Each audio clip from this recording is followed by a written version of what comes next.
प्रस्तुत करता नवनीत।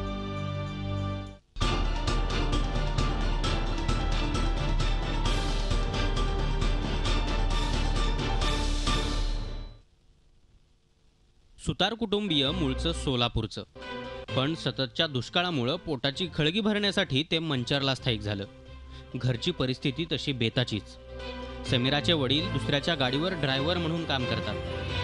मुलीच्या शिक्षणासाठी पैसा तर जमवायला हवा, त्यासाठी 2-2 दिवस बाहेरगावची भाडी ते घेतात। वडिलांच्या या कष्टाचं समीरानं चीज केलं। 10वीला 95% गुण मिळवून तिनं आईवडिलांचं नाव रोशन केलंय। मला लहानपणापासून पप्पांनी खूप काही केलेले। ते ड्रायव्हरकीची नोकरी करतात, तरी आम्हाला तिघांनाही शिकवतात।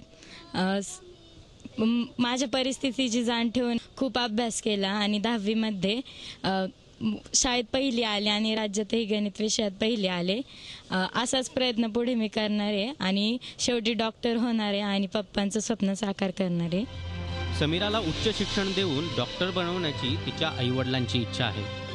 मला त्रास झाल्यामुळे मुलांना त्रास होऊ नये म्हणून मी कसं तरी करून त्यांना शिकवण्याचा प्रयत्न करतोय। यापुढे किती अडचण आली तरी मी मुलांना शिकवण्याचे मागं नाही हटणार। मला मुलांनी जास्त शिकून चांगलं काहीतरी बनलेलं मला पाहायचं आहे, त्यासाठी मी मुलांना वेळोवेळी प्रोत्साहन देत राहते। माझी मुलगी खूप शिकून मोठं व्हावं अशी माझी इच्छा आहे। समीरा ही मंचरच्या महात्मा गांधी विद्यालयाची विद्यार्थिनी।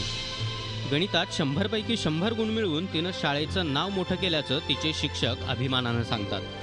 ही विद्यार्थिनी यावर्षी म्हणजे मार्च 2016 यामध्ये तिने अतिशय उत्कृष्ट असे संपादन केलं। गणितामध्ये 100 पैकी 100 गुण मिळवलेली ही या विद्यालयाची पहिली विद्यार्थिनी ठरली। ह्या विद्यालयाच्या दृष्टीने नव्हे तर या मंचर परिसराच्या दृष्टीने अतिशय आनंदाची गोष्ट आहे। अभ्यास एके अभ्यास करून समीरानं हे यश मिळवलंय। आता तिचं डॉक्टर होण्याचं स्वप्न साकारण्यासाठी समाजानं मदतीचा हात देण्याची गरज आहे। चला तर तिच्या संघर्षाला साथ देऊया। साईदीप ढोबळे, झी मीडिया, जुन्नर। झी 24 तास रहा एक पाऊल पुढे।